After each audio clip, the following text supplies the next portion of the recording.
Picture a colleague you've sat next to for an entire year. You know the status of their spreadsheets and exactly how they take their coffee. But if you were pressed, you couldn't name a single thing they actually care about. You are professional fixtures in each other's lives, yet personal strangers. We operate on the assumption that intimacy is a slow burn, a passive byproduct of calendars and geography that requires years of shared history to truly take root. Relying on this accidental timeline is a gamble. By 40, if you only depend on unstructured time, your inner circle consists of whoever happened to be sitting at the adjacent desk or living down the hall, rather than the people you might have actually chosen.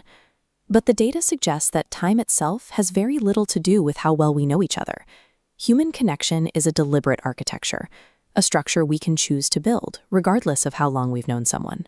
In 1997, at a laboratory at Stony Brook University, psychologist Arthur Aaron brought pairs of strangers together to see if he could engineer that architecture in a single afternoon. He established a baseline with a control group, strangers who were paired up and told to make standard small talk for 45 minutes. He gave the test group a different task. They had the same 45-minute window, but instead of chatting about the weather, they had to work through a list of 36 specific questions.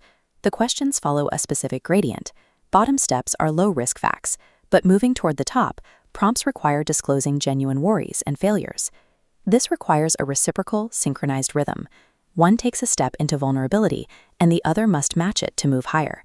The specific topics are less important than this underlying engine of mutual, gradual escalation. By replacing small talk with this specific sequence, the study found it could produce measurable closeness in under an hour that typically takes months of proximity to develop.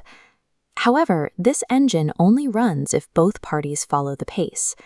The most common way this fails is through one-sided vulnerability. Leaping to the top of the ladder while the other person is still on the first step is interpreted as oversharing.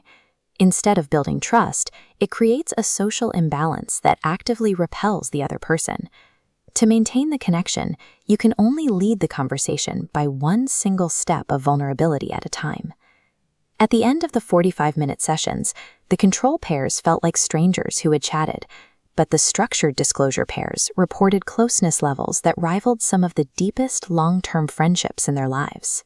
The efficacy of the method was proven years later when it was revealed that two of the strangers from that original 1997 lab had actually gone on to get married.